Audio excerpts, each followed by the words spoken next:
네, 안녕하십니까. 신한금투자 리서치센터 윤창용입니다. 반갑습니다. 저는 간단히 저부터 소개를 드리면요. 네, 신한금투자 리서치센터에서 리서치센터를 맡고 있고요. 과거에는 신한금투자 리서치센터에서 매크로 거시경제 분석 업무를 담당을 했었습니다. 오늘 말씀드릴 내용은 4, 4분기라고 딱 이 타임 호라이즌을 딱 끊어갖고 말씀드리기는 어려울 것 같고요. 경제나 아니면 금융시장, 특히 주식시장 환경이 남은 연말까지 좀 어떻게 전개가 될 거냐, 이러한 부분에 대해서 좀 말씀을 드릴 겁니다. 제가 오늘 준비해온 내용은 크게 세 가지입니다. 방금 말씀드린 대로 4, 4분기 금융시장 환경이 어떨 거냐, 특히 주식시장 환경이 어떨 거냐, 이 부분도 중요하지만 앞서 말씀드린 대로 저는 이제 이코노미스트라는 타이틀을 달고 살았죠. 그렇다 보니까 작년에 글로벌 팬데믹 이후에 사실 글로벌리 경제 질서가 크게 좀 바뀐 것 같은데 좀 긴 시각에서 이 코로나 이후의 신경제 질서라는 걸 통해 가지고 앞으로 글로벌 경제 패러다임이 어떻게 바뀌고 있는지 좀 이러한 부분에 대해서 말씀을 좀 드릴 거고요. 그 다음에 이제 4, 4분기 금융시장 환경을 살펴보기 위해서 짧게 4, 4분기 경기는 어떨 거냐에 대해서 말씀을 드릴 거고, 마지막으로 금융시장, 특히 주식시장 어떻게 보고 있는지 말씀을 좀 드리겠습니다. 그래서 이 세 가지 주제로 1시간 정도 진행을 하도록 하겠습니다. 먼저 이 코로나 이후의 신경제 질서라는 주제로 말씀을 좀 들어볼까 합니다. 약간은 어려운 얘기가 될 수도 있어요. 예, 사실 지난 한 2, 30년 동안 글로벌 경제는 이 신자유주의라는 패러다임 속에서 살았었습니다. 신자유주의가 뭔지에 대해서 말씀을 좀 드려보면요. 신자유주의의 경제 이념은 일단은 작은 정부를 얘기를 합니다. 작은 정부라는 건 정부가 시장에 적극적으로 개입을 하지 말고 시장에 맡기자라는 거죠. 예, 시장 환경에 맡기자라는 거고요. 그 다음에 자유무역, 세계화, 이러한 얘기들을 이제 거창하게 경제 이념으로 포장을 하고 있었었고요. 그리고 또 하나는 이게 시장에 맡기다 보니까 어떤 정부의 규제라든가 이러한 부분을 좀 완화시키자라는 게 신자유주의의 경제 특징이라고 보시면 될 것 같습니다. 그리고 경제 주체 중에는 가게나 기업, 정부가 있죠. 이 중에 이제 방금 말씀드린 대로 정부가 중심이 아니다 보니까 시장에 맡긴다는 건 결국 가게나 기업 쪽으로 이 우호적인 정책을 펼 수밖에 없고, 특히나 친기업적인 경제 정책을 펼 수밖에 없다라는 겁니다. 근데 이러한 것들이 사실 금융위기를 비롯해서 공중보건 충격 이전에 어떠한 것들을 좀 나왔는지 한번 살펴보겠습니다. 결국 신자유주의라는 병폐라고 제가 좀 제목을 달았는데요. 먼저 첫 번째로는 선진국이죠. 선진국은 90년대부터 2000년대 들어오면서 이 세계화라는 물결 속에서 어떠한 일들을 했었냐면 빚을 내 가지고 주로 이제 소비를 하는 경제 주체로 부상을 했었던 거고요. 특히나 가계부채가 이제 대거 이제 증가하게 됐었던 거죠. 그래서 우리가 잘 아시다시피 2008년 미국의 서브프라임 모기지 사태라는 것도 결국 미국의 가계부채 때문에 문제가 생겼었던 겁니다. 그래서 금융위기를 초래를 했었던 거고요. 신국은 이 싼 인건비를 바탕으로, 특히나 중국이 2001년 12월에 세계 무역 질서인 WTO에 들어오면서 싼 인건비를 바탕으로 글로벌 공장 역할을 했었던 거죠. 즉 선진국은 빚내서 소비하고 신흥국은 여기다 이제 물건을 만들면서 성장을 했었습니다. 근데 결국 신흥국이 물건을 만들려면 투자를 해야 되지 않습니까? 그렇다 그러면 이제 자금 조달을 해야 되다 보니까 요즘 중국의 기업 부채 문제 얘기를 하는데 신국 같은 경우에는 기업 부채가 많이 누적이 됐었던 거고, 선진국은 이제 가계 쪽에서 부채가 많이 누적이 됐었던 거죠. 그 과도한 레버리지 팽창이라는 후유증을 가져왔었다라고 보시면 될 것 같고요.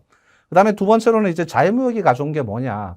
우리가 지금은 미국의 바이든 정부가 출범했지만 이전 트럼프 정부에서 많은 무역 갈등을 맛봤지 않습니까? 미국하고 중국 간의 어떤 관세 전쟁, 이러한 일들이 벌어졌었고, 사실 중국 기업들이 미국 기업들의 기술 탈취, 이러한 것들이 계속적으로 발생을 했었습니다. 그게 왜 발생을 했느냐? 앞서 말씀드린 대로 이제 선진국은 빚내는 주체였었고요. 신흥국은 물건 만드는 주체였습니다. 싼 인건비를 바탕으로. 근데 신흥국이 항상 저부와 같이 사는 말 할까요? 그렇지는 않죠. 예, 신흥국도 경제가 성장하고 하면 선진국이 잘하는 어떤 기술 집약적인 산업을 계속적으로 이제 뺏길 수밖에 없다라는 겁니다. 이러한 가운데 결국 선진국이 잘하는 산업까지 신흥국한테 내줘야 되다 보니까 어떤 관세 분쟁이라든가 무역 분쟁이 발생했었던 거고, 기술 탈취, 지식재산권의 이슈가 불거졌었던 거다라고 보시면 될 것 같습니다. 그리고 특히나 이 선진국 같은 경우에는 앞서 말씀드린 대로 이제 공장을 신흥국으로 다 빼다 보니까 어떤 제조업의 위축을 가져왔었고요. 이게 이제 일자리의 악화를 가져오면서 어떤 중산층의 몰락을 가져왔었다라고 보시면 될 것 같습니다. 그리고 또 하나 병폐는 뭐냐면 실물과 금융 간의 괴리죠. 우리 그런 얘기를 많이 하지 않습니까? 지금 금융시장이 굉장히 뜨거운데 실제로 실물 경제는 그에 못 미친다라는 거죠. 왜 이러한 일이 벌어졌냐면 선진국 같은 경우에는 빚내서 성장을 하다 보니까 주로 이제 융성을 공급하고 중앙은행의 통화정책에 포커스를 맞췄었던 거고요. 이러한 돌들이 실물로 안 들어가고 자산시장으로 많이 들어가다 보니까 자산시장만 가열이 일어나는 양상이 벌어졌습니다. 실물 경제는 그에 미치지 못했고요. 그렇다 보니까 어떤 실물과 금융 간의 괴리가 나타났었다라고 보시면 될 것 같습니다. 그리고 또 하나 이제 양극화 문제죠. 뭐 경제주체 간의 양극화, 가게하고 기업 간의 양극화, 기업은 배불렸고 가게는 일자리가 어렵다 보니까 어려운 상황이고요. 그 다음에 기업 내에서도 양극화가 굉장히 심화됐죠. 특히나 4차 산업 플랫폼 경제 때문에 빅테크라는 게 요즘 굉장히 유행이지 않습니까? 어떤 플랫폼을 바탕으로 대기업들이 모든 시장의 질서를 독식을 하고 중소기업, 자영업자들은 어려워지고요. 그 다음에 가게 같은 경우에도 결국 돈이 돈을 먹는 세상이 됐죠. 그래서 부자는 행복해지고 일자리가 없는 빈자들은 어려워지고 이러한 문제들이 계속적으로 이제 갈등이 야기되고 있다라고 보시면 될 것 같습니다. 그리고 또 이제 기후 환경 이러한 문제죠. 결국 정부가 시장에 간섭을 하지 않다 보니까 정부가 하는 게 뭡니까? 시장의 질서를 확립하고 그다음에 어떤 공공의 문제, 사회 안정망 이러한 것들을 이제 정부가 하는 것들인데 시장, 돈의 논리에 맡기다 보니까 어떤 기후라든가 환경 이러한 것들을 차치하고 오히려 돈의 논리만 따라가다 보니 사실 이번에 글로벌 팬데믹도 이러한 쪽에서 이제 문제가 발생한 게 아닌가 이러한 이제 병폐가 목격되고 있다라고 보시면 될 것 같습니다. 그래서 실제로 이미 지난 10년 동안 이러한 문제들은 계속적으로 누적이 됐었고 특히나 작년에 글로벌 팬데믹 이후에 훨씬 더 심화됐다라고 보시면 될 것 같습니다. 결국 이러한 것들이 뭘 가져왔느냐. 우리가 팬데믹 이전에 한 5년, 10년 동안 2010년대 중반부터 뭐라고 있었습니까? 뉴노멀, 새로운 세상에 들어왔다라고 했었죠. 결국 저성장, 가행부채 때문에 부채를 갚아야 되다 보니까 투자를 못하는 상황이 벌어지고요. 그 다음에 어떤 자해무역이라든가 이러한 것들이 결국 신국의 싼 인건비를 통해서 저물가를 가져왔었고요. 그 다음에 성장과 물가가 낮다 보니까 결국 저금리라는 어떤 뉴노멀을 가져왔었다라고 좀 보시면 될 것 같아요. 이게 이제 신자유주의가 나왔던 특징이다라고 보시면 될 것 같습니다. 조금 더 부연 설명을 드리면 이 신자유주의라는 건 언제부터 본격적으로 팽창을 했었냐면 사실 미국에서 1980년대죠. 레이거노믹스라고 하지 않습니까? 레이건 정부부터 시작을 해갔고요. 90년대부터 이제 본격적으로 시작이 됐습니다. 뭐 미국이 글로벌 경제의 25%, 글로벌 금융시장의 50%이기 때문에 미국이 끌어가는 어떤 경제 이념이 결국 글로벌 경제 이념이라고 보시면 되겠죠. 그래서 미국에서 90년대 이 신자유주의가 굉장히 많이 고조됐었고 이때는 이제 민간에 맡기니까 민간이 생산성은 훨씬 정부보다 좋지 않습니까? 그래서 미국의 어떤 3차 산업혁명이라는 정보통신혁명이 부상을 하게 됐었고요. 그리고 이때부터 이제 국제분업화가 서서히 전개가 됐었죠. 어떤 미국의 공장들 아니면 선진국의 공장들이 한국을 비롯해서 대만 이런 쪽으로 이제 이동을 하게 됐었던 거고요. 나중에 이제 동남아까지 넘어가는 거다라고 보시면 될 것 같습니다. 그리고 90년대는 이 3차 산업혁명, IT가 이제 핵심이었던 제조업이 핵심이었다라고 보시면 될 것 같고요. 이때는 이제 정부에서 민간으로 넘어오면서 초기에는 민간의 생산성 증가 때문에 글로벌리 패권국은 이제 미국이 됐었다라고 보시면 될 것 같아요. 그래서 이때는 미국 주도의 경제 흐름이 됐었었고, 실제로 미국이 경제 중심이다 보니까 달러도 강세를 보였었죠. 근데 이게 이제 아시다시피 90년대 말 2000년대 초반에 닷컴 버블 붕괴라는 걸 나왔었죠. 이 IT 산업이 주가가 워낙 뜨겁다 보니까 실제로 실적은 뒷받침이 안 되고 그렇다 보니까 주가의 버블 붕괴가 나타났었고요. 이게 글로벌리 경제 침체를 가져왔었습니다. 그러면서 2000년대 들어서는 조금 이념이 바뀌었죠. 예. 이때는 이제 핵심이 뭐였었냐면 여전히 신자유주의였었는데 국제분업화를 더 하자라는 거고요. 또 금융 규제를 완화하자 이런 쪽에 초점이 맞춰졌었고 앞서 말씀드린 대로 중국이 이제 WTO에 가입을 하게 됩니다. 그래서 이때부터 국제분업화 속에서 신흥국이 부상을 하는 거였었죠.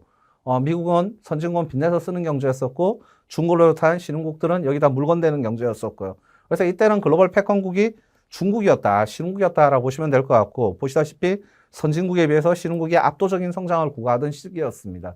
그래서 이 당시에는 선진국 자산보다 신흥국 자산이 훨씬 좋았죠. 그리고 달러는 약했었다라고 보시면 될 것 같습니다.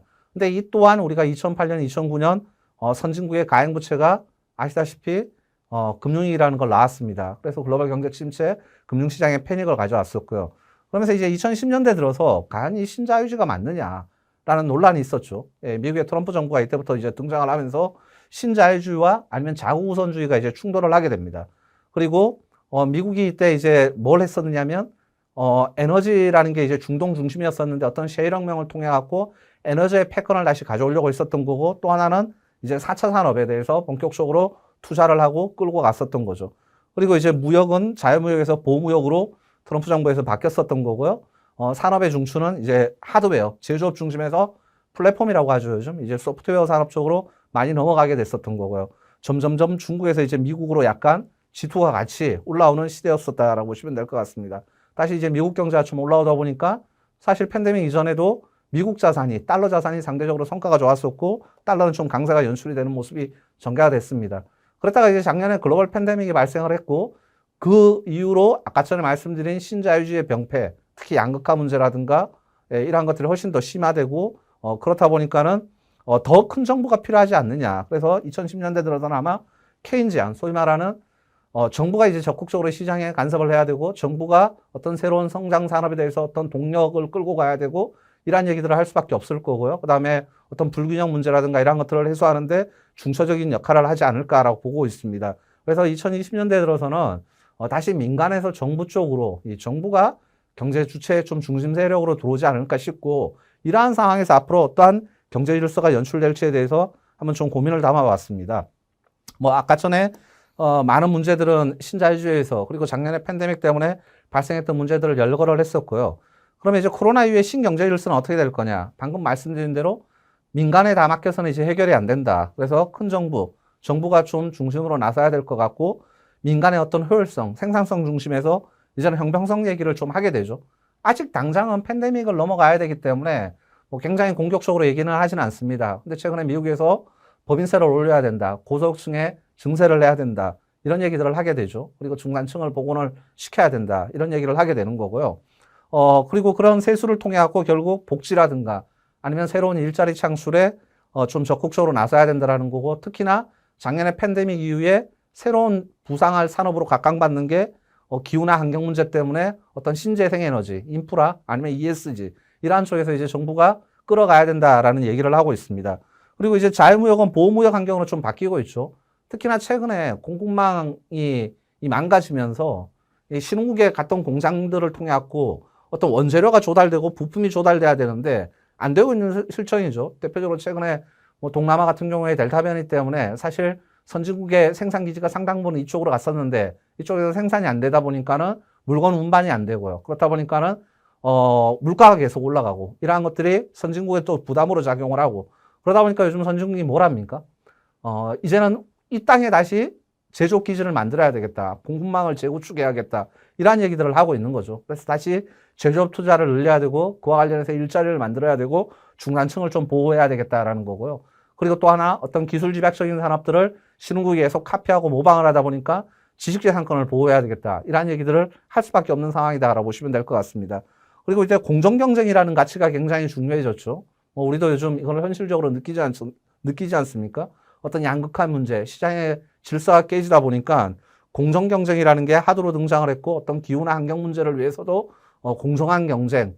그러니까 결국 기업이라는 게 이윤만 추구해서는 안 되고 어떤 ESG라는 새로운 가치를 좀 창출을 해야 된다라고 보시면 될 것 같습니다. 앞으로 경제 질서는 좀 이렇게 바뀔 거고요. 이러한 과정에서 저는 어쩌면 지난 한 10년 동안 걱정했던 뉴노멀이라는 저성장, 저물가, 저금리 기조가 좀 틀이 바뀌지 않을까. 어쩌면 앞으로 성장이 다시 좀 나올 수도 있지 않을까.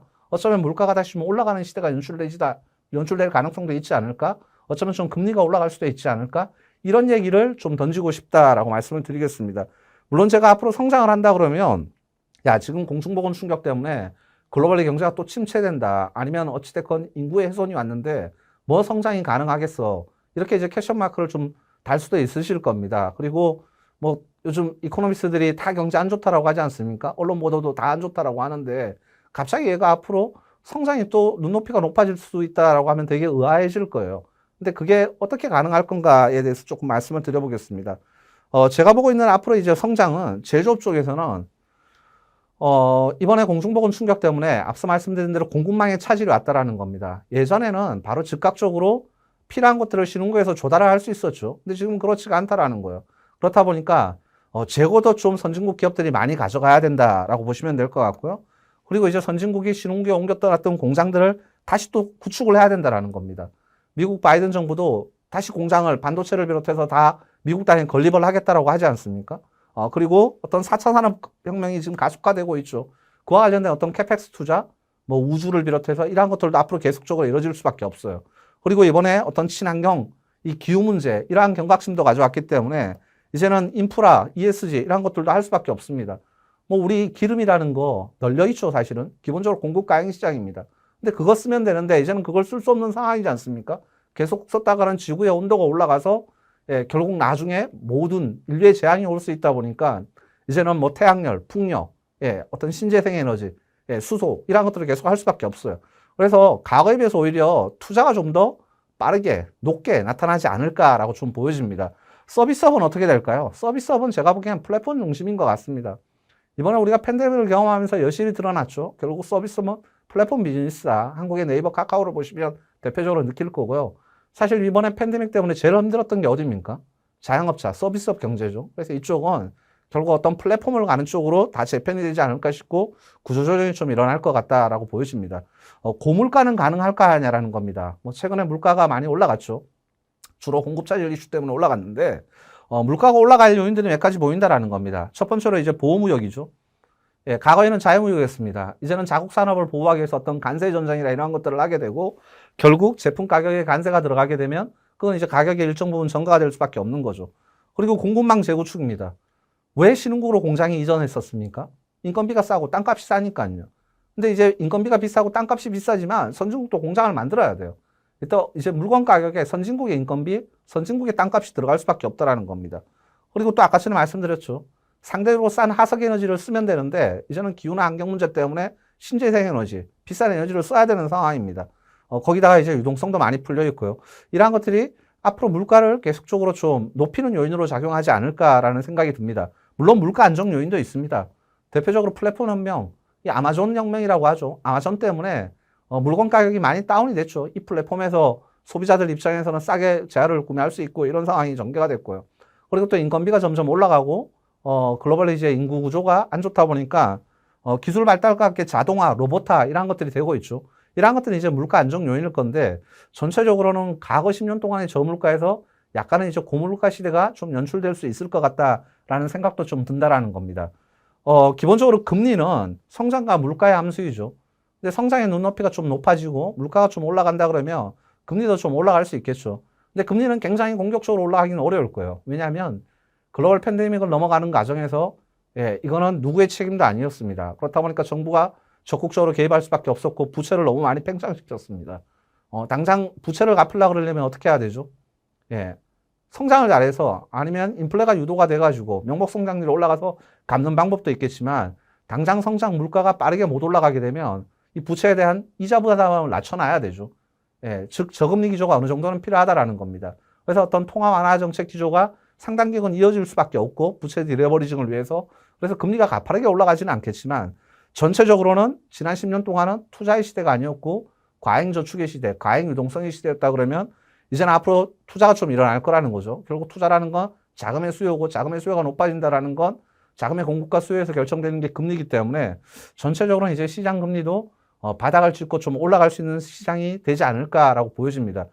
주로 이런 고성장, 고물가, 고금리 이런 것들이 어느 쪽에서 좀 연출이 될까요? 상대적으로 신흥국보다는 선진국 쪽이지 않을까 싶어요. 그렇다고 해서 신흥국의 어떤 제조업 시설 이런 것들이 한꺼번에 다 없어집니까? 그건 아닐 겁니다. 근데 앞으로 이제 10년 동안은 선진국 쪽에 좀 유리한 구조로 갈 가능성이 있지 않을까 싶고 이 가운데 이제 한국 경제는 뭘 해야 될까 고민스러운 거죠. 우리는 안미 경중이라고 지난 정부에서 많이 얘기를 했지 않습니까? 안보는 미국하고 가까워야 되고 결국 경제는 중국하고 가까워야 된다. 이런 얘기를 했었었는데 사실 미국하고 중국이 지금 계속 대치 상태에 있다 보니까 그 사이에 껴있는 한국은 샌드위치죠. 어디에 가야 될지 참 모른다라는 겁니다. 뭐 어찌됐건 중립 어떤 실리적인 경제정책, 외교정책을 계속 펴야 될 것 같은데요.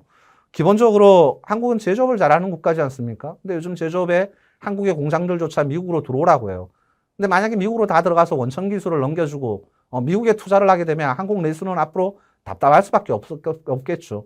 결국 한국이 어떤 원천 기술을 가지고 있는 쪽은 들어오라고 하더라도 일정 부분 한국에 남길 필요가 있다라고 보시면 될 것 같고요. 미국하고 어떤 전략적인 제휴가 계속적으로 좀 필요하지 않을까 싶어요. 서비스업 쪽은 어떻게 해야 되죠? 한국 인구 5천만입니다. 근데 앞으로 인구는 계속적으로 줄어든다라는 추계가 나오고 있지 않습니까? 이 시장 가지고는 한계가 있어요. 근데 한국의 서비스업, 요즘 글로벌리 가서 잘하죠. 뭐 대표적으로 웹툰이라든가 아니면 K 콘텐츠, 한류 이러한 것들요. 근데 이러한 것들을 어디서 소비를 해야 됩니까? 선진국 시장도 중요하지만 결국 중국하고의 어떤 경제적 마찰, 사드 이후에 생겼던 이 마찰도 좀 풀어야 됩니다. 그래서 한국은 사실 지금 샌드위치에 있고 굉장히 중요한 기로에 있는데 제조업 쪽은 무조건 선진국으로 다 들어가서는 답은 안 나올 거고요. 그렇게 다 들어갔다가는 과거에 일본의 잃어버린 20년이 될 수도 있기 때문에 일정 부분 원천 기술을 가지고 있는 것들은 한국에서 남기는 방법, 예, 그리고 미국하고의 어떤 전략적인 파트너십, 선진국하고의 파트너십을 구축하는 방법을 좀 선택을 해야 되지 않을까 싶고, 서비스업은 시장을 넓히는 방법이죠. 결국 한국의 K 컨텐츠, 한류 이러한 것들을 한국 내로는 한계가 있기 때문에 어느 정도 소득 수준이 올라왔고 인구 구조가 괜찮은 중국이나 동남아 이런 쪽 시장, 선진국뿐만 아니라 이런 쪽으로 좀 진출하는 방법을 택해야지만 한국 경제도 긴 관점에서는 어떤 판로가 좀 열리지 않을까라고 생각을 해볼 수 있겠습니다. 여기까지 일단은 제가 글로벌리 경제 질서가 좀 바뀔 것 같다 이런 말씀을 좀 드렸는데요. 이런 얘기를 하면 저한테 항상 이제 반문을 하시는 게 뭐냐면요. 기본적으로 얼마 전에 뭐 한국의 잠재 성장률이 이제 2.6%에서 2.2%까지도 떨어졌다. 앞으로 저성장은 더 심화될 거다. 이런 얘기들을 하는데 너는 왜 이런 얘기를 하냐라고 항상 반문을 하세요. 근데 우리가 이제 잠재 성장률을 결정하는 것 중에 중요한 팩터가 뭐냐면 인구죠. 인구가 빠르게 증가하지만 기본적으로 경제는 성장하지 않습니까? 근데 한국의 인구 구조는 굉장히 답답하고 특히나 작년에 글로벌 팬데믹 이후에 글로벌리 인구의 훼손이 왔는데 앞으로 잠재 성장률은 떨어질 수밖에 없는 거 아니야? 뭐 앞으로 성장이 어떻게 나올 수 있어? 어떻게 고성장 시대로 다시 갈 수 있어? 이렇게 반문을 하실 수밖에 없을 겁니다.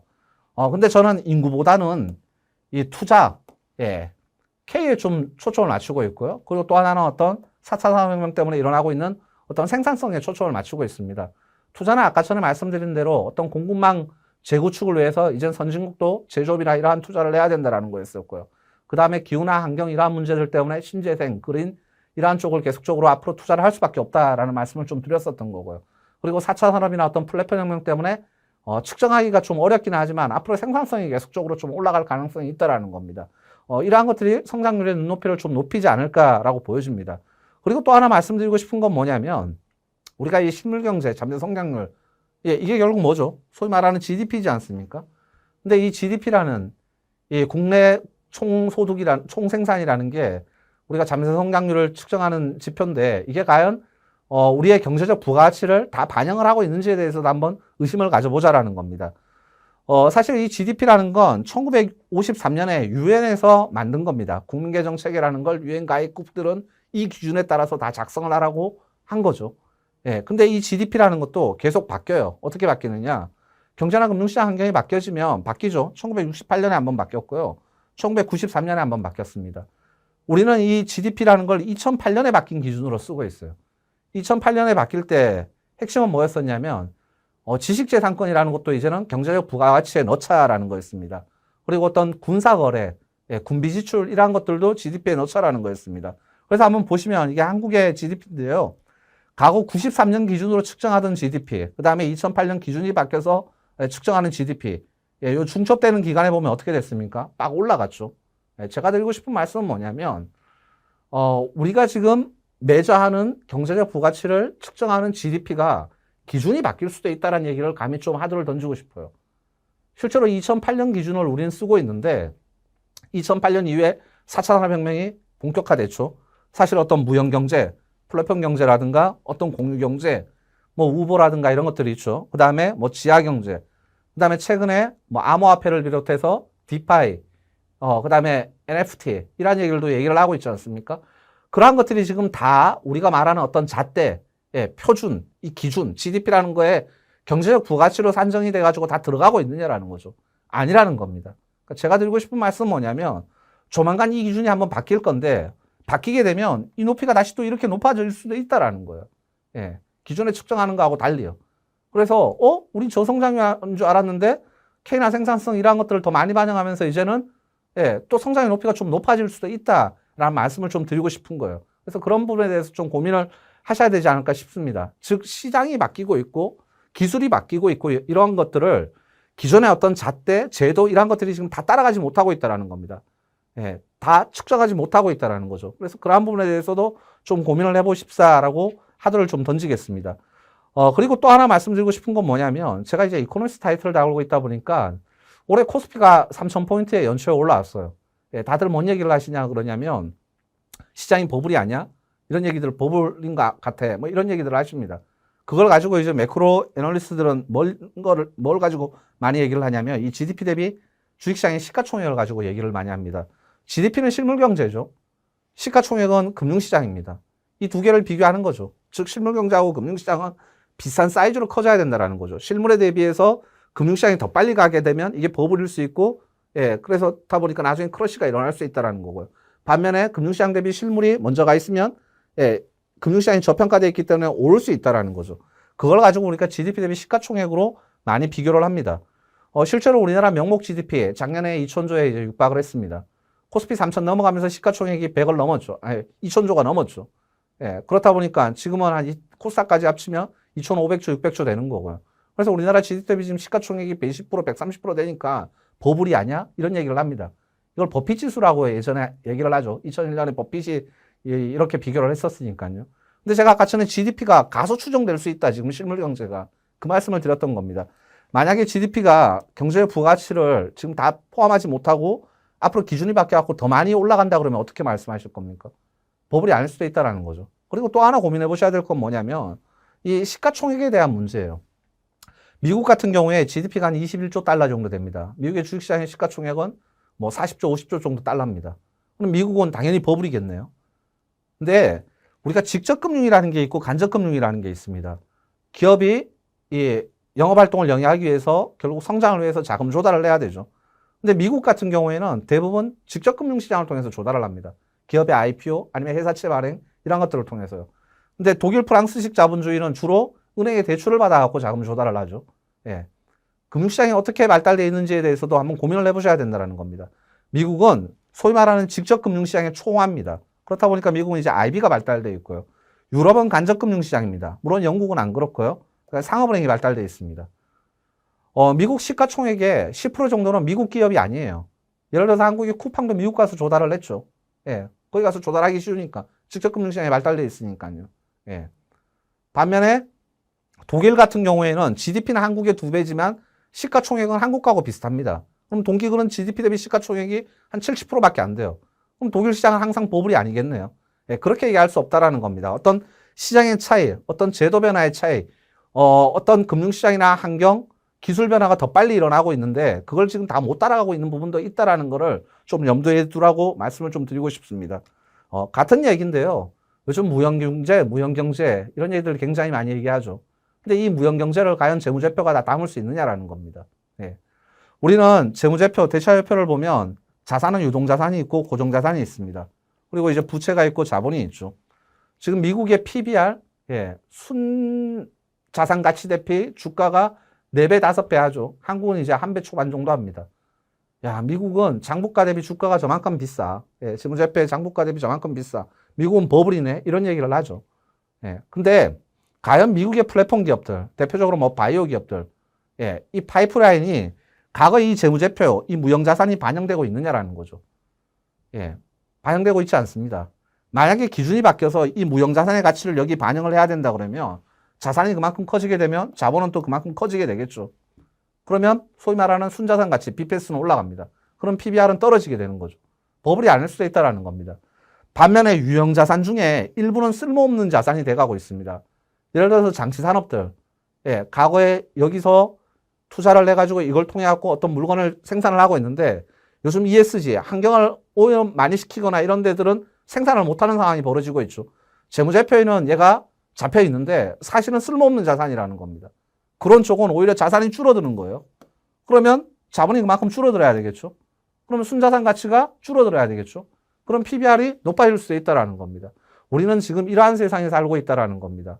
예, 이렇게 제도나 환경이 바뀌고 있는 세상에 살고 있기 때문에 과연 과거 잣대를 가지고 시장은 버블이다, 버블이 아니다 이런 논란을 빚는 게 맞느냐라는 거에 대해서 좀 화두를 던져보겠습니다. 이미 자본시장은 무형경제에 대해서 많이 프라이싱을 하고 있습니다. 예, 네이버, 카카오, 특히 카카오 같은 경우에 당장 돈을 못 벌죠. 예, 이제는 서서히 좀 벌어가고 있는데, 근데 굉장히 비싸게 자본시장에서는 상장을 하고 거래가 일어나고 이러지 않습니까? 왜? 걔네들의 앞으로의 어떤 플랫폼이 벌어들일 무형의 가치를 이미, 예, 여기서 투영을 해갖고 반영을 해주고 있는 겁니다. 예, 그런 상황이죠. 예, 그런 것들을 좀 염두를 내두시고 앞으로 좀 시장이나 경제나 금융시장 환경을 조금은 대응을 하는 게 맞지 않을까라고 예, 하도를 좀 던지겠습니다. 예, 이제 첫 번째 얘기는 여기까지 말씀을 드릴게요. 예, 다시 한번 좀 정리를 해드리면요. 지난 20, 30년 동안 글로벌 경제는 미국이 주도하는 신자유주의 속에서 살았다. 근데 이게 2008년 금융위기를 낳았고, 그 2010년대부터 신자유주의하고 트럼프의 자국 우선주의라는 게 좀 충돌을 했다라는 거고요. 작년에 글로벌 팬데믹이 발생하게 되면서, 야, 이제는 신자유주의가 정답이 아닐 수도 있다. 양카 문제도 심화되고, 민간에 맡겼더니만 어떤 환경이라든가 기후 문제도 심화되고, 그러다 보니까 이제 정부가 적극적으로 시장에 개입을 해야 되겠다라고 하고 있는 상황이고요. 이 과정에서 어쩌면 지난 10년 동안 걱정했었던 저성장, 저물가, 저금리라는 뉴노멀 시대에서 좀 변화 가능성도 있다라는 겁니다. 예, 다시 선진국에서 공급망 구축을 위해서 제조업에서 투자를 할 거고요. 그 다음에 신재생에너지와 관련된 부분에서도 투자를 해야 될 거고, 4차 산업혁명과 관련돼서도 투자를 해야 될 거고, 플랫폼을 위해서도 또 투자를 해야 될 거고, 투자가 앞으로는 좀 일어나지 않을까라는 생각이 들고, 이러한 것들이 생산성을 높이면서 성장을 다시 좀 높여줄 수 있지 않을까라는 생각도 든다라는 겁니다. 그리고 자유무역이 결국 어떤 신흥국의 인건비, 예, 땅값이 들어가면서 글로벌리 저물가를 만들었었는데 앞으로는 선진국이 직접 생산을 해야 되고, 예, 그리고 예, 보호무역 과정에서 어떤 관세라든가 이런 것들이 붙게 되고, 그 다음에 싼 화석 에너지를 써야 되는데 이제 신재생 에너지를 써야 되고, 이러한 과정에서 제품 가격이 올라가고 그게 소비자들이 전가되고, 그래서 물가가 좀 올라가는 시대가 연출될 가능성도 있다라는 거고요. 금리는 당장은 공격적으로 올라가기는 어려울 거다. 부채가 너무 많이 증발했기 때문에 이 부채의 디레버리징을 위해서는 저금리 기조가 상당 부분 필요하다. 하지만 투자나 물가가 좀 올라가게 되면, 성장이나 물가의 높이가 높아지게 되면 금리 쪽도 예, 좀 올라갈 가능성이 있지 않을까라는 말씀을 좀 드렸고요. 한국 경제는 이 과정에서 실리나 이런 것들을 택하기 위해서 진짜 부단히 노력을 해야 될 거다. 특히나 정책 당국자들도 굉장한 고민을 해야 될 것 같다라는 말씀을 좀 드렸고요. 그리고 우리가 지금 어떤 4차 산업혁명 속에서 살고 있는데 과거의 잣대로 자꾸 금융시장을 재단하는 거에는 문제가 생길 수도 있다. 예. 실제로 시장은 앞으로 바뀔 미래를 굉장히 빠르게 투영을 하고 있는데 어떤 제도라든가 기준 거기에 못 따라가고 있다는 거죠. 경제적 부가가치를 산정하는 GDP도 좀 바뀌어야 되고요. 그 다음에 재무제표도 좀 바뀌어야 된다는 겁니다. 무형경제라든가 이런 것들도 바뀌어야 된다는 거죠. 이미 시장은 그런 것들을 프라이싱을 하고 있는데요. 그래서 과거의 어떤 잣대를 가지고 시장을 바라보게 되면 지금 시장이 버블이네. 무조건 이런 얘기를 할 수밖에 없다라고 좀 감히 말씀을 드리겠고, 그 기준이 바뀌는 과정에 저희는 놓여 있다. 굉장히 중요한 시대에 살고 있다라는 게 첫 번째 제가 드리고 싶었던 말씀입니다. 이제 두 번째로는 4, 3기에 뭐 금융시장 환경, 특히 주식시장 환경을 전망을 하기 위해서 조금 이제 짧게 시각을 좁혀 보겠습니다. 일단은 뭐 4, 3기를 보는 데 있어서 제일 중요한 건 경기죠. 경기 사이드가 어떻게 될 거냐라는 건데요. 펀더멘탈이 중요하니까요. 우리가 상반기까지만 하더라도 백신 보급과 함께 펀더멘탈이 빠르게 올라왔어요. 특히나 선진국 같은 경우에는 어떤 실업급여라든가 임시소득을 지원을 해주면서 갑자기 재화 소비가 빠르게 늘어나고, 그다음에 플랫폼을 가지고 있는 기업들은 이익을 많이 벌어들이고 이런 상황이 연출이 됐었죠. 그리고 백신이 보급되게 되면 이제 서비스 경제까지도 살아날 거야라고 생각을 했었던 거고요. 뭐 신흥국은 상대적으로 백신 보급이 느리다 보니까 순차적으로 따라갈 거야라고 했었습니다. 근데 문제는 아시다시피 네, 7월, 8월 달 들어서 이 코로나 바이러스가 계속 변종을 하고 있죠. 특히 델타 변이 바이러스라는 게 등장을 하면서 보시다시피 어떤 일이 벌어졌습니까? 선진국 쪽에서도 예, 빠르게 확진자가 늘어나고 있고요. 그 다음에 신흥국 쪽, 특히나 이제 인도나 브라질이 문제였었는데 이쪽은 좀 꺼지고 동남아 쪽에서 계속적으로 올라갔습니다. 이게 이제 문제를 좀 야기를 했었죠. 예, 결국 선진국의 경제를 좀 위축시켰었고, 특히나 동남아 쪽으로 과거에 선진국 공장들을 많이 빼놨었었는데 이쪽에서 물건이 안 만들어지다 보니까 공급망 차질이 오게 되고, 이게 공급발 인플레를 야기하고, 결국 일단은 제일 중요한 건 델타 변이가 어떻게 될 거냐가 중요할 것 같습니다. 근데 다행스럽게도 최근에 선진국이 좀 꺾이는 조짐이 보입니다. 예, 그리고 선진국은 어느 정도 백신 보급이 이루어졌다 보니까는 약간은 위드 코로나 국면으로 가고 있는 상황이죠. 이것 때문에 조금 문제가 생기더라도 굳이 저번에 했었던 것처럼 전면적인 경제 봉쇄 조치라든가 이러한 것들을 하겠다라는 입장은 아니에요. 예, 그리고 뭐 또 백신 보급과 함께 미국과 유럽도 단기 고점은 본 것 같습니다. 그래서 4, 3기로 가면 델타 변이에 따른 어떤 코로나 바이러스의 확산은 좀 완화되지 않을까라고 보여지고요. 최근에 동남아나 한국 쪽 같은 경우에도 일단은 사회적 거리두기라든가 일부 경제 봉쇄 조치 때문에 좀 잡히고 있는 실정입니다. 그리고 한국 같은 경우에 최근에 보니까는 백신 1차 접촉이 이제 2천만 명까지, 아니요. 1, 2차까지 다 한 게 한 2천만 명까지 올라왔던 것 같고요. 뭐 10월, 11월로 가면은, 전 국민의 한 60%, 70%까지 이제 올라올 것 같습니다. 그렇게 되면, 4, 3기로 가면 일단 3, 4분기에 경제를 뒤흔들었던 델타 변이 영향은 좀 완화되지 않을까라는 생각을 해볼 수 있을 것 같습니다. 실제로 3, 4분기 최근 굉장히 안 좋죠. 뭐 선진국 같은 경우에도 위드 코로나로 들어가는 줄 알았었는데 델타 변이 때문에 최근에 경제 지표들이 시장의 기대만큼 안 나오다 보니까 이코노미 서프라이즈 인덱스라는 게 마이너스까지 떨어졌고요. 신흥국 같은 경우는 특히나 동남아를 중심으로 빠르게 좀 떨어지고 있는 상황인데 이게 글로벌 경제 회복 추세, 상승 추세를 꺾겠느냐? 저는 그렇지는 않을 거라고 봐요. 앞서 말씀드린 대로 4, 4분기로 가면서 델타 변이가 좀 완화되게 되면 선진국들은 다시 위드 코로나, 서브시디 활동이 다시 재개될 가능성이 높다라고 보여지고요. 신흥국들도 시간은 좀 걸리겠지만 공급 차질이 좀 완화되지 않겠느냐. 그리고 신흥국도 백신 보급이 이루어지게 되면 내년으로 가면서 신흥국 경제도 좀 더 정상화되지 않을까라고 보고 있습니다. 실제로 OECD에다가 넌 6개국, 브릭스하고 그다음에 남아공, 인도네시아를 포함한 이 각국의 주요 경제 지표, 선행 지표들을 모았는 선행 지수는 여전히 올라가고 있고요. 그리고 글로벌 경제는 아직 정상적인 국면에 한 6, 70%밖에 못 온 상황입니다. 그래서 올라갈 여지는 좀 더 있다라고 저희는 좀 판단을 하고 있다라고 감히 말씀을 드리겠습니다. 실제로 보면 미국이나 유럽은 최근에 델타 변이 때문에 확진자가 늘어나고 있음에도 불구하고 경제 이동 지수는 뭐 작년이나 올해 초에처럼 전면적인 봉쇄를 하고 이러지 않기 때문에 경제 이동 지수는 양호한 상황이고요. 최근에 이제 동남아 쪽이 조금 이동 지수가 떨어졌는데, 즉 봉쇄 조치를 일부 했기 때문에 그런데 이쪽도 좀 백신 보급이 이루어지면 4, 4분기 내년으로 가면 완화되지 않을까라고 좀 판단을 하고 있습니다. 그런 상황이고 또 경제를 자극할 변수들이 뭐가 있겠느냐라는 건데요. 두 번째로 일단은 뭐 재정 정책도 계속 눈여겨봐야 되죠. 요즘 이제 미국에서 바이든 정부의 1조 달러 부양책, 5조 달러 부양책 이런 얘기들을 계속 하고 있지 않습니까? 지난 한 1년 반 동안은 주로 이제 정부의 재정 정책은 우리도 아시다시피 재난지원금이라든가 아니면 실업급여 주던가 아니면 뭐 임시소득 보존이었어요. 근데 이제는 그렇게 계속 줄 수는 없는 거지 않습니까?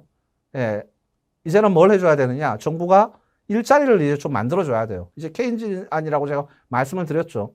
민간에서 문제가 생겼던 이 일자리 문제라든가 이런 것들을 정부가 나서서 좀 복원을 해줘야 된다라는 겁니다. 그러면 정부가 앞으로 할 건 뭐냐? 결국 기후환경과 관련된 신재생 에너지, 인프라 이러한 부분에 대해서 투자를 할 수밖에 없을 거고요. 그러한 정책들이 올해 연말 내년으로 가면서 좀 더 구체화될 거라는 겁니다. 이미 유럽도 유럽 경제 회복 기금이라는 게 올해 하반기부터 들어가고 있고 미국이 회계연도가 10월부터 시작을 하거든요. 뭐 지금 노이즈는 계속 있지만 결국 10월, 11월로 가면 확실하게 좀 의회에서 구체화되지 않을까라고 보여지고요. 중국 역시나 마찬가지라는 겁니다.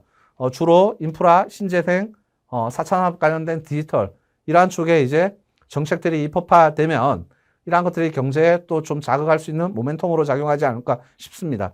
그리고 민간 차원에서도 결국 4차 산업 플랫폼과 관련된 투자 계속 할 수밖에 없는 상황입니다. 해야 되는 거죠, 이제는요. 실제로 이와 관련된 각국의 선행 지표들을 보면, 투자 관련된 선행 지표들을 보면 미국도 되게 좋고요. 유럽도 좋고, 일본도 좋고, 한국도 좋습니다. 그래서 민간 쪽에서도 관련된 투자들이 계속 일어날 거기 때문에 그러면 이제 고용을 좀 창출하고 소득이 올라갈 수 있고 이런 모멘텀들이 남아있다라는 겁니다.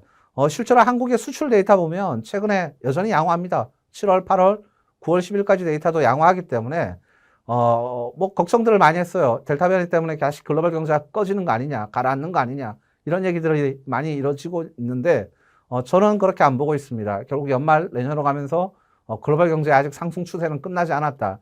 잠깐 쉴 뿐이지 좀 더 올라갈 가능성은 여전히 있다라고 좀 보고 있습니다. 그래서 단기적으로는 저희는 경제를 그 정도 좀 말씀을 드리겠고요. 실제로 뭐 글로벌리 내년 성장률 보면 그래도 다 올라간다라는 겁니다. 미국 작년에 마이너스 성장했다고 올해 6%인데 내년에도 한 4% 성장하겠다라는 거고요. 유럽도 올해 4%대 내년에도 한 4%대 성장할 것 같다라는 거고요. 뭐 중국은 성장률이 좀 둔화될 수 있죠. 중국은 뭐 과거만큼 이제 뭐 9% 10% 성장하는 국가가 아닙니다. 이제 중국도 경제 사이즈가 그만큼 커졌기 때문에 이제는 뭐 5%, 6%대 성장률로 둔화될 수밖에 없는데 그런 상황이고, 나머지 브릭스 국가들도, 그러니까 브라질, 인도, 러시아 이런 애들도 좀 올라갈 거라는 거고요. 올해 작년에 한국이 마이너스 역성장을 했는데 올해 한 4% 성장할 거고 한국도 내년에 한 3% 성장할 거기 때문에 아직 성장 추세가 꺼진 건 아니다라고 저희는 좀 판단을 하고 있습니다. 다음으로 뭐 단기 경제 전망은 이 정도 말씀을 드리겠고요. 즉 다시 한번 좀 정리를 해드리면 델타 변이 때문에 3, 4분기에 모멘텀이 많이 둔화됐다. 글로벌 경제가 피크아웃에 왔는 거 아니냐 이런 우려들이 있는데 저희는 안 그렇다고 보고 있습니다. 4, 4분기 내년으로 가면서 델타 변이는 좀 완화될 거고 백신 보급과 함께 선진국 위드 코로나 국면에 들어가고 신국들의 공급망 차질 우려도 좀 완화될 거다라는 거고요. 그리고 연말로 가면서 G2, G3죠. 유럽은 이미 들어가고 있고요. 재정 관련된 부양책이 좀 본격적으로 만들어질 거고요. 그리고 민간 차원에서는 4차 산업, 그 다음에 공급망 재구축, 이와 관련된 투자를 계속 할 수밖에 없다라는 거고, 이러한 것들은 한국은 수출 경쟁대 수출을 통해서 여실히 잘 드러나고 있다라는 겁니다. 그렇기 때문에 경기는 그래도 올라가는 추세는 계속 될 거다. 다만 이제 올라가는 속도는 조금씩 둔화될 수 있다. 이 정도 이제 말씀을 드리겠습니다. 마지막으로 이런 경기 전망을 바탕으로 자산 시장을 어떻게 보고 있는지에 대해서 말씀을 좀 드려야 될 것 같아요. 우리가 자산 가격을 결정하는 거를 한번 살펴보면 심플하죠. 예를 들어서 제가 뭐 주식 투자를 했습니다. 예, 뭐 삼성전자를 투자를 했다라고 합니다. 이 삼성전자 주가가 올라가려면 뭐 어떻게 돼야 되죠? 결국 삼성전자가 미래 캐시플로 이익을 계속 창출을 해야 돼요.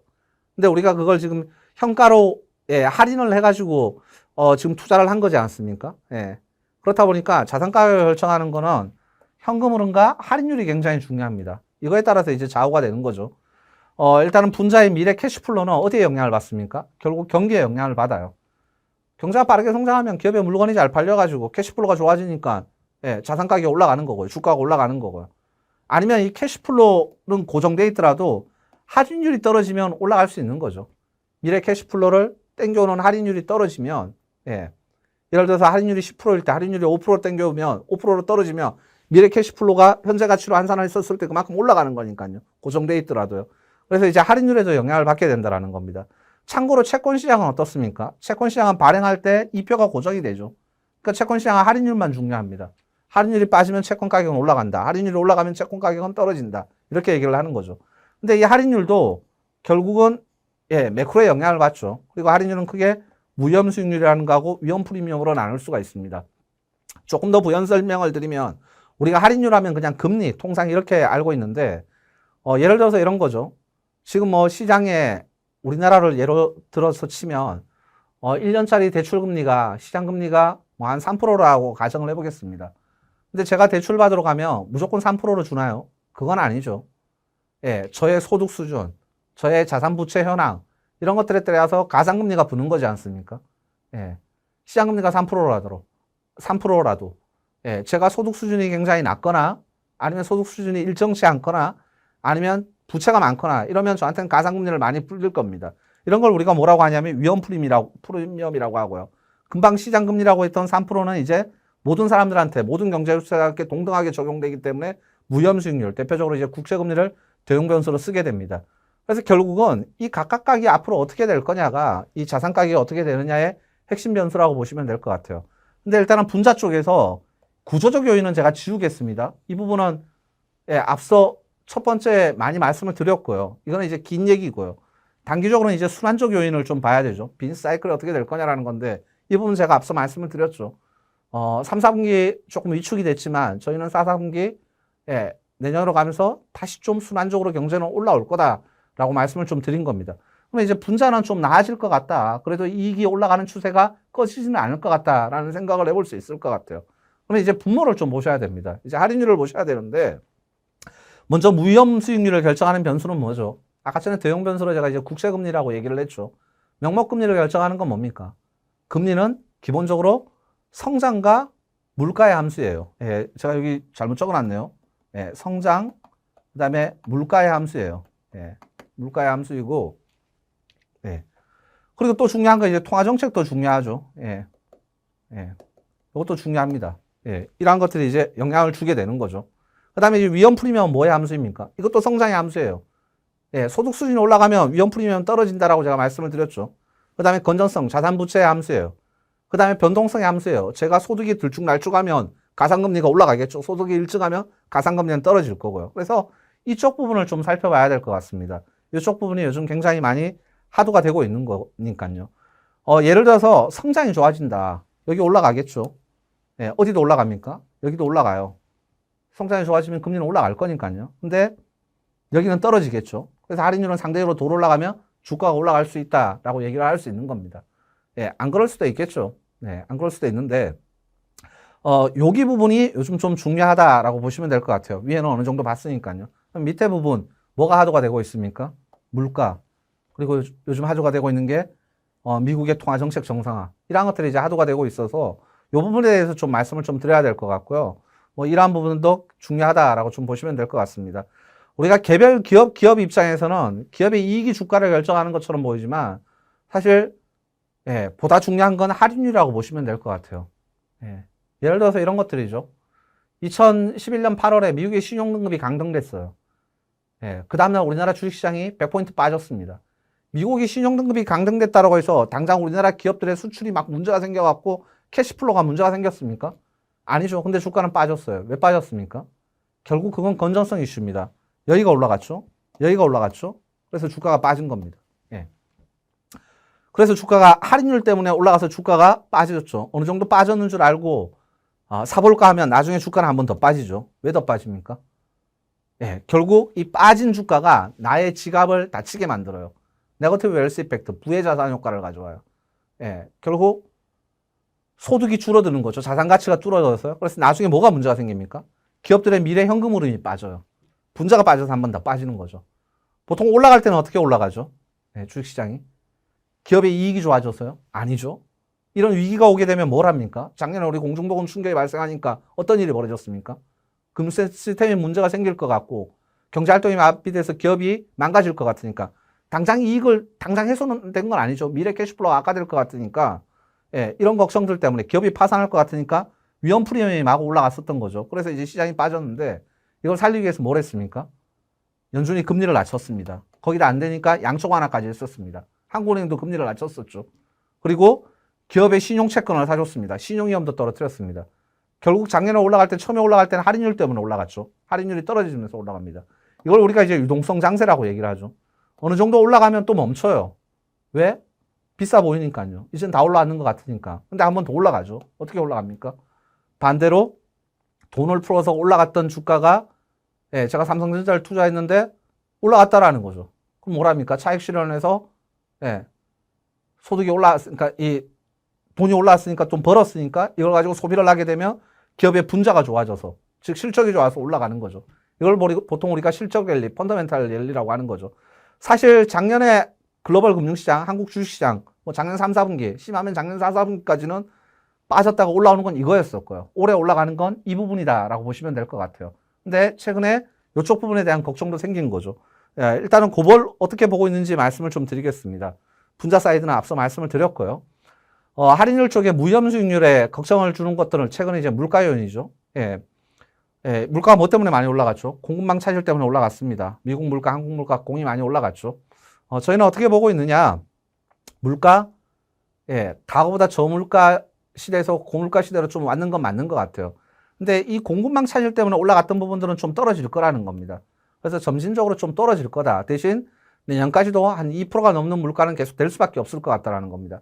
공급 때문에 문제가 생긴 건 좀 완화되겠지만 결국 성장이 다시 나오면서 수요 사이드에서 물가 상승 압력은 여전히 좀 있을 거라는 거죠. 예. 그렇기 때문에 이것 때문에 생기는 어떤 통화정책 정상화에 대한 부담 이런 것들은 계속 좀 있을 수밖에 없다라는 거고요. 특히나 한국은 최근에 금리를 올리는 배경이 예, 미국은 가계부채가 그렇게 크게 증가하진 않았습니다. 특히나 과거에 금융위기 이전과 비교를 해보면요. 근데 한국은 최근에 이제 가계부채가 너무 많이 들었다라는 거죠. 예, 그래서 금융 불균형 예, 좀 심화됐다라는 거죠. 그래서 이것 때문에도 좀 금리를 좀 올려야 되는 형국은 맞다라는 겁니다. 그래서 무위험 수익률은 좀 올라갈 가능성이 있다라는 거죠. 할인율은요. 예. 근데 이제 속등할까봐 실제로 그걸 최근에 반영을 좀 하고 있고요. 가다가 미국도 다시 좀 빠졌고 한국도 다시 빠졌죠. 이건 델타 변이 때문에 빠졌는데 결국 이건 방향은 위가 맞을 것 같다라는 겁니다. 근데 이제 걱정하는 건 너무 빨리 올라갈까봐 걱정을 하시는 거죠. 예. 이 걱정이 왜 생기고 있느냐? 결국 통화정책 정상화 얘기예요. 연준이 테이퍼링을 할 거야. 이런 얘기를 지금 하고 있는 상황이지 않습니까? 근데 그것 때문에 저는 굉장히 많이 올라가지는 않을 거라고 봐요. 왜냐하면 테이퍼링이 뭐죠? 예, 그동안 연준이 미국 재무부가 발행하는 혹은 미국의 주택공사들이 발행하는 채권을 직접 사주고 예, 돈을 찍어서 현금으로 바꿔준 거죠. 그래서 시중의 유동성을 풀어준 겁니다. 이게 양적완화입니다. 왜냐하면 미국 정부가 지금 재정부양책을 하는 과정에서 세수가 없었기 때문에 경제가 망가졌기 때문에 실업급여라든가 재난지원금을 주려고 그러려면 채권을 찍을 수밖에 없겠죠. 근데 생각을 해보십시오. 채권을 찍으면 채권의 공급이 많아지고요. 예. 그런 상황에서 수요가 약하면 어떻게 됩니까? 예. 채권 가격은 빠지고 금리는 올라갈 수밖에 없겠죠. 이걸 이제 구축효과라고 하는데 이걸 차단하기 위해서 재정의 화폐화, 양적 완화를 냈던 거죠. 중앙은행이 직접 돈을 찍어갖고 이걸 사줬던 거지 않습니까? 그래서 할인율을 의도적으로 낮춰놨는데 지금 테이퍼링이라는 건 뭐냐면 이 사는 속도를 줄이겠다라는 거예요. 예, 당장 샀던 걸 연준이 들고 있는 증권을 방출하겠다라는 게 아니라요. 시장에 공급하겠다라는 게 아니라 사는 속도를 줄이겠다라는 거예요. 물론 주식시장은 모멘텀이 중요합니다. 모멘텀은 2.2분이죠. 예, 기울기입니다. 그래서 속도가 둔화된다라는 건 시장 입장에서는 걱정할 재료기는 해요. 근데 여전히 산다라는 건 맞다라는 겁니다. 사는 속도를 줄이고 그걸 줄여나가서 내년 상반기 정도에는 끝낼 거라는 겁니다. 예. 그래서 사는 속도를 줄이는 거다라고 보시면 될 것 같고 반대로 사는 속도를 줄이면 야 채권은 여전히 찍어 제키는데 사는 속도를 줄이면 결국은 어떻게 돼? 그동안 채권 가격이 안정이 됐었는데 또 채권의 공급 때문에 채권 가격은 또 빠지고 금리는 올라가지 않겠어? 할인율은 또 빠르게 올라가지 않겠어? 이런 걱정을 하는데 문제는 이제 채권 공급도 줄어들어요. 왜 그렇죠? 왜 그렇습니까? 지난 1년 반 동안은 미친 듯이 부양을 할 수밖에 없었죠. 세수가 없는 상황에서. 근데 지금 경제가 올라왔습니다. 요즘 기업들 이익 괜찮다 보니까 법인세도 많이 거쳐들어요. 그리고 자산 가격이 올라가니까 자산 관련된 세금도 그만큼 들어와요. 예, 내년으로 가면 대신 국채 공급이 줄어든다라는 겁니다. 예. 연준이 덜 사주겠지만 중앙은행이 덜 사주겠지만 채권의 공급 부담도 그만큼 줄어들기 때문에 할인율이 시장이 걱정하는 것처럼 마냥 그렇게 크게 뛰지는 않을 것 같다라고 좀 보여집니다. 그리고 아까처럼 위험 프리미엄을 건드리는 건 성장도 있죠. 근데 성장은 좀 괜찮아질 거다. 그래서 위험 프리미엄 안정 요인이죠. 근데 여기는 이제 어떤 건전성, 변동성, 어떤 정책 이슈들도 중요해요. 근데 다행스럽게도 최근에 미국이나 EU, 중국, 일본 간의 어떤 정책 갈등이 굉장히 심화되지는 않고 있습니다. 미국 내에서도 마찬가지고요.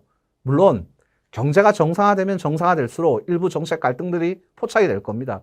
왜냐하면 팬데믹 때는 일단은 모든 문제들을 다 덮고 경제나 금융시장을 살리는 거가 중요했었지만 경제가 어느 정도 정상화되게 되면 빅테크 규제, 독과점 규제 이러한 얘기들도 나올 수밖에 없고 미국하고 중국 간의 어떤 마찰 이러한 것들도 좀 나올 수밖에 없고 그러한 정책 갈등 등이 위험 프리미엄을 자극해서 할인율의 부담으로 좀 줄 수밖에 없을 겁니다. 근데 지금 당장 굉장히 그러한 조짐은 아니다. 제한적이다라고 좀 말씀을 드리겠고요. 그리고 여전히 글로벌리 중앙은행들이 돈은 방출하고 있다는 거죠. 아까처럼 연준도 여전히 자산 매입을 하고 있고 속도를 줄여나가는 거고요. ECB도 여전히 하고 있고 일본은행도 여전히 하고 있다는 겁니다. 그래서 각국의 CDS 프리미엄, 이게 위험 프리미엄을 보는 대표적인 지표 중에 하나인데 상대적으로 굉장히 안정되어 있다는 겁니다. 그래서 분자에 올라가는 속도가 좀 약하기는 하지만 분모 쪽도 굉장히 많이 올라가지는 않을 거다, 할인율도. 예. 그렇게 저희는 좀 보고 있는 상황이고, 그렇다 그러면 당장 금융시장이 그렇게 패닉은 아닐 거다라고 좀 판단을 하고 있고, 오히려 연말로 가면서 좀 호전될 것 같다라고 좀 보고 있습니다. 특히나 분자 쪽과 관련해서 작년에 조금 더 말씀을 조금 더 드려보고 싶은 게 뭐냐면, 작년에 이런 얘기를 굉장히 많이 했었어요. 대공황 이후에 가장 큰 침체인데, 실제로 경제지표는 그렇게 나빴죠. 근데 기업 이익의 복원력은 굉장히 빠르지 않습니까? 미국하고 한국의 분기별 GDP를 닷컴 버블 때, 금융위기 때 이번 비교를 해본 거예요. 보시다시피 이번이 제일 많이 망가졌죠. 근데 V자로 좀 올라왔습니다. 경제지표도요. 뭐 한국도 마찬가지고요. 근데 기업 실적을 보면 금융위기 때는 미국이 이만큼 망가졌다가 40% 망가졌다고 올라왔거든요. 굉장히 더디게. 한국도 거의 한 35% 망가졌다가 더디게요. 근데 이번엔 굉장히 빠르게 올라왔어요. 기업 이익이요. 왜 이런 일이 벌어졌을까요? 예. 왜 이런 일이 벌어졌을까요? 이게 이런 차이입니다. 미국하고 한국의 이제 GDP, 경제적 부가가치 측면에서요. 기업이익은 또 그거와 별개죠. 경제적 부가가치 측면에서 보면 우리는 미국 경제가 뭐라고 합니까? 소비 경제라고 합니다. 예, 우리가 지출 측면에서 GDP를 나누면 소비, 투자, 정부 지출, 순수출 이렇게 나누죠. 미국은 GDP의 70%가 소비예요. 근데 미국 소비의 70%가 뭔지 아십니까? 서비스입니다. 그럼 77이 49 하면 미국 서비스업이 GDP에서 차지하는 비중이 민간의 서비스가 차지하는 비중이 거의 50% 육박을 한다라는 거죠. 근데 이번에 글로벌 팬데믹은 다 여기가 박살났습니다. 한국도 GDP에서 민간 소비가 차지하는 비중이 50% 정도 되고요. 회색이요. 예. 그리고 그것 중에 또 50%가 서비스이기 때문에 GDP의 25%가 서비스입니다. 다 여기가 문제가 생겼죠. 즉 자영업자, 소상공인 여기가 문제가 생겼습니다. 반면에 서비스 기업들, 상장 기업들은 어떤 일이 벌어졌습니까? 플랫폼을 바탕으로 독식을 했죠. 오히려 걔네들 이익까지 땡겨왔습니다. 그러다 보니까 이익이 훨씬 더 빨리 증가한 거예요. 실제로 GDP하고 주식시장의 이 시가총액하고 굉장히 많이 차이가 나죠. 우리나라 GDP에서 전기전자, 대표적인 IT 산업이 차지하는 비중은 10% 정도입니다. 근데 주식시장은 삼성전자, 하이닉스만 해도 얼마입니까? 40%라는 겁니다. 예, 시장하고 경제적 부가가치하고는 좀 다르다라는 거예요. 예, 우리나라 서비스업이 예, 경제에서 차지하는 비중은 40%입니다. GDP에서요. 근데 시장에서는 10%밖에 안 돼요. 예. 이게 차이가 있다라는 겁니다. 그래서 분자를 보실 때 아까 전에 경기도 중요하지만 기업 측면에서도 좀 보아야 되고 특히 4차 산업혁명, 플랫폼혁명이 가져온 것도 좀 봐야 되고 그 다음에 이 기준이 바뀌고 있다라는 거, 기준이 바뀌어가고 있다라는 거에 대해서도 좀 고민을 하셔야 된다라는 겁니다. 그런 관점에서 보면 제가 보기에는 당장 기업의 이익 증가 추세가 훼손이 되고 그러진 않을 것 같아요. 분자 쪽이 약화되고 이럴 가능성도 저는 그렇게 높게 보고 있지 않다라는 겁니다. 그래서 저희는 어떻게 보고 있느냐. 우리가 보통 금융시장을 계절에 많이 비유를 합니다. 봄, 여름, 가을, 겨울. 제가 아까 전에 자산가격 설명드리면서 말씀을 드렸던 부분이에요. 봄은 뭐였느냐. 봄은 뭐였냐면 주가가 박살나고 올라올 때입니다. 서서히. 뭐로 올라오죠? 중앙은행의 통화 완화 아니면 정부의 재정 부양. 민간에서 경제가 망가졌기 때문에 정부가 나서게 되는 거죠. 이때는 우리가 리플레이션 국면이라고 합니다. 예, 이때는 어떤 일이 벌어지냐면 주식 채권 다 괜찮아요. 근데 주식이 분자인 이익이 좋아졌어요? 아니죠. 할인율이 떨어져 올라옵니다. 돈 때문에. 유동성 장세라고 하죠. 채권은 어떻습니까? 아직 경제, 물가가 안 살아났기 때문에 통화 완화로 인해 갖고 금리가 떨어지니까 채권도 가격이 올라가는 국면입니다. 이때는 다 괜찮아요. 이걸 이제 봄이라고 하고요. 여름 제가 아까 전에 실적 장세라고 얘기를 했지 않습니까? 이때는 어떤 일이 벌어집니까? 이제 정부의 통화 완화, 재정 확대 때문에 경제가 좋아지기 시작을 해요. 그리고 민간 경제도 이제 살아나고요. 서서히 인플레이션 환경으로 가게 되는 거죠. 네. 이때는 어떤 일이 벌어지느냐? 주가도 올라갑니다. 아까 전에 분자도 올라가요. 예, 분자는 당연히 올라가요. 분모는 어떻게 되느냐? 무염 수익률은 올라가고 리스크 프리미엄은 떨어지기 때문에 할인율이 도 올라가서 주가는 올라가는 거예요. 예. 주식 채권 시장은 어떻게 되는 거죠? 예, 채권 시장은 이제 올라가죠. 수요가 괜찮아지고 물가가 올라가기 때문에. 그래서 이때는 어떤 일이 벌어지냐면 주식이 채권보다 괜찮은 겁니다. 물론 가격은 들쭉날쭉해요. 예. 요걸 이제 여름이라고 하고요. 그 다음에 이제 가을이라고 하죠. 가을은 어떤 일이 벌어지냐면 이제 어느 정도 할인율이 올라갑니다. 예, 통화정책 정산을 하게 되는 거죠. 그래서 금리가 올라가요. 어느 순간 금리가 성장을 잡아먹게 되는 거죠. 그리고 정부도 이제는 증세를 하고 예, 정부 지출을 줄이게 돼요. 왜냐하면 이 위기에서 늘어났던 부채를 갚기 위해서는 이제 세금을 걷어들여야 되죠. 예. 그리고 정부가 지출을 좀 줄여야 됩니다. 예. 이때는 우리가 이제 디스인플레이션, 경제가 고점을 찍고 떨어지기 시작을 한다는 거죠. 이때는 뭐가 좋냐면 주식보다는 채권이 좋아요. 왜 그렇습니까? 주식은 이제 분자인 캐시플로우가 서서히 악화되기 시작을 합니다. 근데 통화정책 정산은 상당 부분 해놨기 때문에 할인율이 올라가 있는 상황이죠. 예. 그리고 이제 할인율이 여기서 더 올라가지 않으니까 이제 채권을 이제 서서히 잡을 시점이죠. 예. 할인율이 이제 서서히 다시 떨어질 수 있으니까 채권 가격이 올라갈 수 있으니까요. 이걸 이제 가을이라고 하고요. 겨울은 어떻게 되죠? 결국 이러한 정책, 통화정책의 긴축 전환, 그 다음에 재정의 증세, 예, 이러한 것들이 결국은 또 실물경제의 악화를 가져오게 됩니다. 그러면 분자가 강하게 빠져서 주가는 폭락을 하게 되고요. 예, 그리고 이제 플라이트 퀄러티, 채권 쪽, 안전자산으로 넘어가게 되는 거죠. 작년에 이 유동성 장세가 굉장히 급하게 나타났어요. 과거에 비해서 유례없는 유동성을 풀었기 때문에. 그래서 자산 가격이 올라가는 속도가 굉장히 빨랐습니다.